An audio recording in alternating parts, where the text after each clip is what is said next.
Welcome back to Rise Exchange with me, Georgina Ndukwe-Zainka. Now, the World Trade Organization Director General Ngozi Okonjo-Iweala joined Council on Foreign Relations President Michael Froman to discuss the current state and future of global trade, including former President Trump's tariff policies and the ongoing trade dispute between the United States and China. The Director General highlighted how this dispute could have adverse effects on underdeveloped countries, despite their accounting for only 3% of global trade.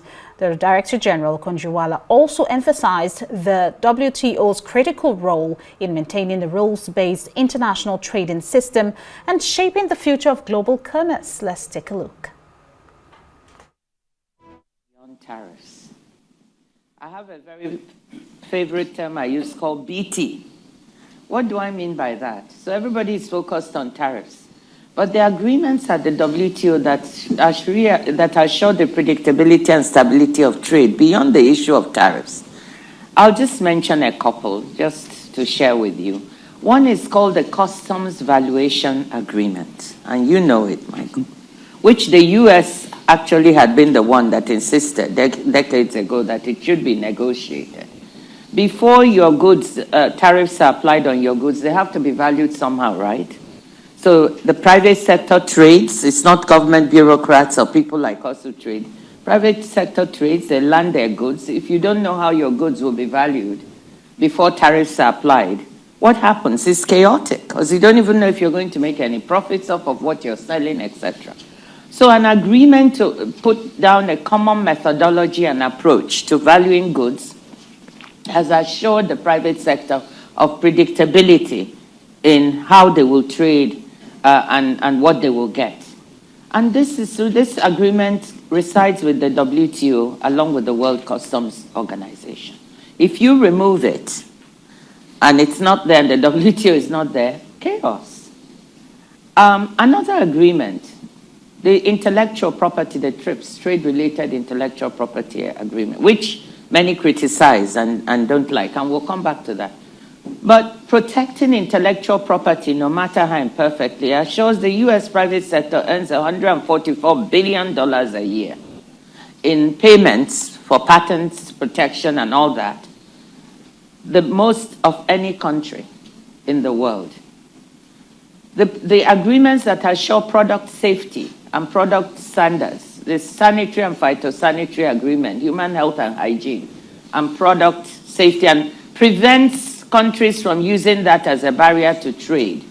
We are also the home for these agreements. So imperfect as they may be, they assure some predictability in trade.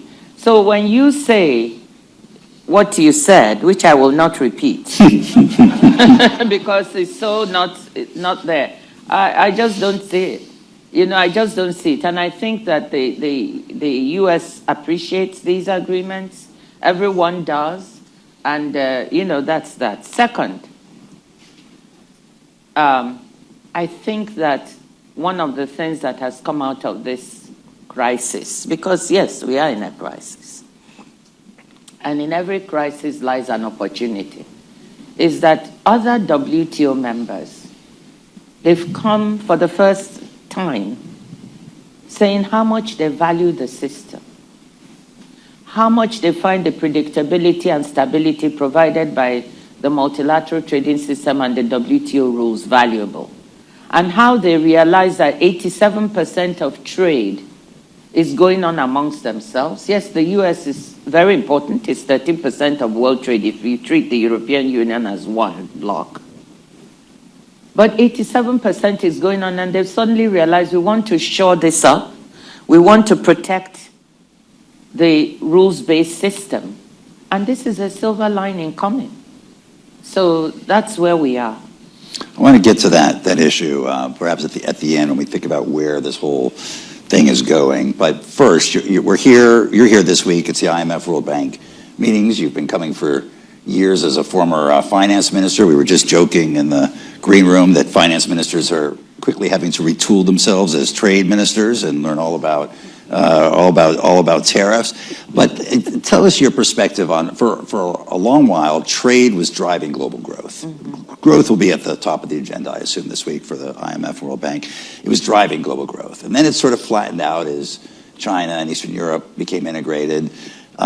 Now, is it going to be a drag on global growth going forward? And how concerned are you about what that means, particularly for developing countries and the progress that's been made on poverty alleviation? Yeah, I think, we do have a coherence mandate with the fund and the bank, and they will tell you that trade is a strong driver of global growth. And as you said, at one point it was growing It's about twice as fast as global growth, and then it was a one-to-one and kind of flattened out. But that does not mean that trade, we had the COVID period and so on, but trade's potential to drive global growth is there. And that is what is being impacted. I mean, you saw that we did our most recent forecasts, and we were projecting that global goods trade prior to the tariffs would grow at about 2.7%, almost 3%. But with the recent activity on tariffs, we shared this, so this is, I won't go into too much detail because the information is public.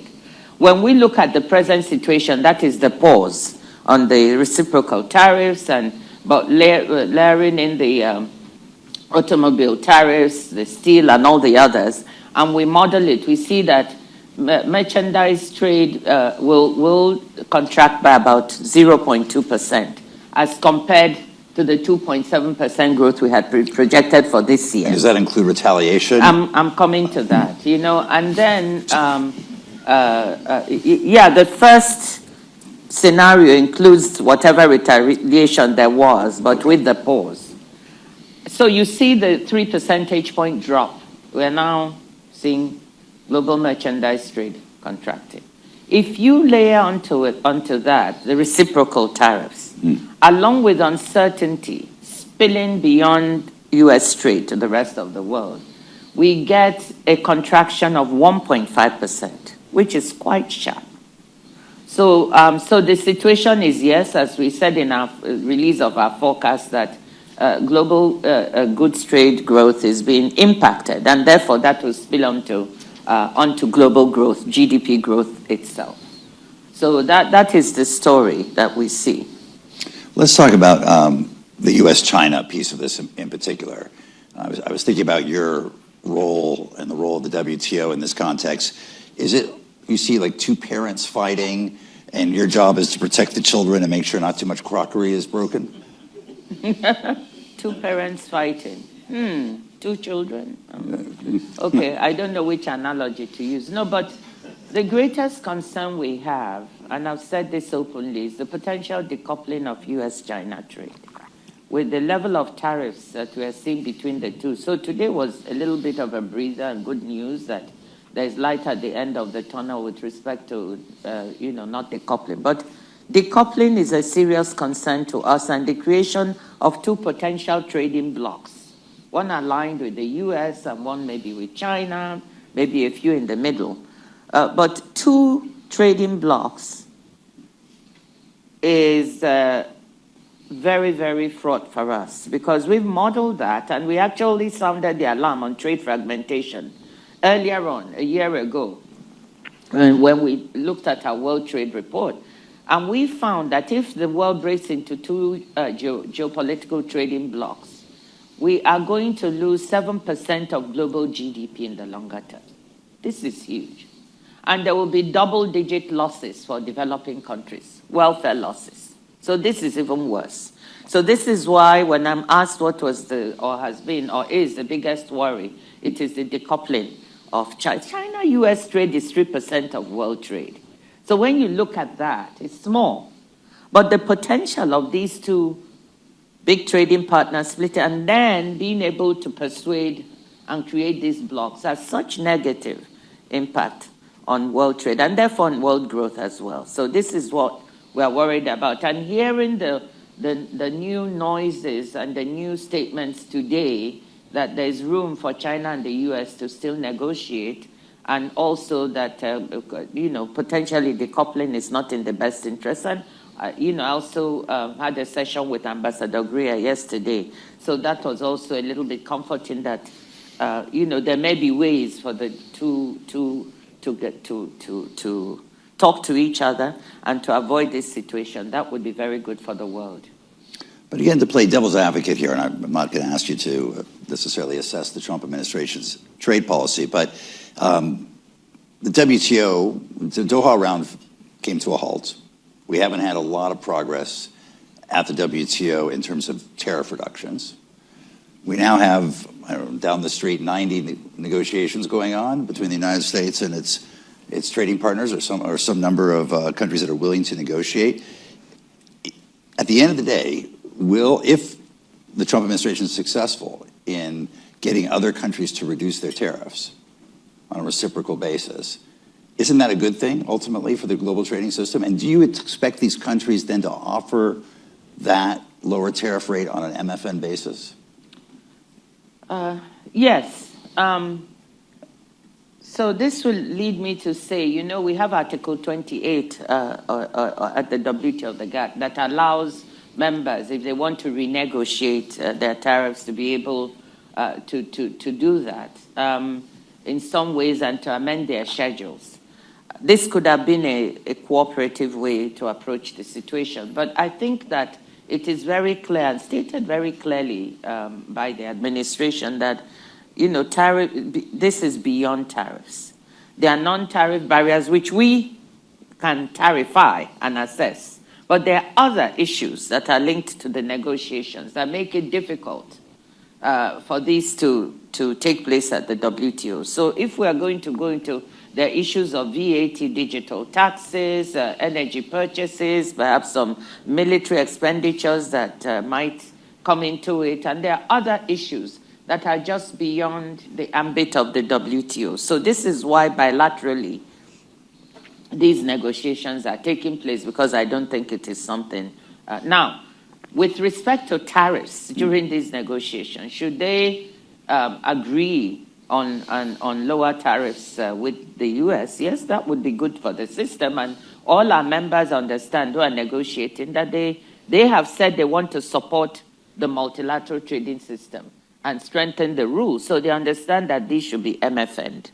I mean, made available. So that's one of the pleasing things when members call me.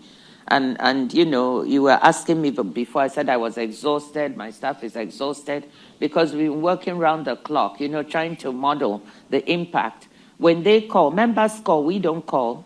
And then they say we want to, because the US is our member, it's still a staunch member, and we have to balance everything and be fair to everyone. But if you call saying, what's the impact of this on me as a member, we were able to do some of that work and share it with you. It's up to you what you make of it and what decisions you make. It's member to member. But you know that your obligation is MFN. So yes, yes, members, this is what they're talking about, unless you have a substantial FTA with the United States, a free trade agreement that covers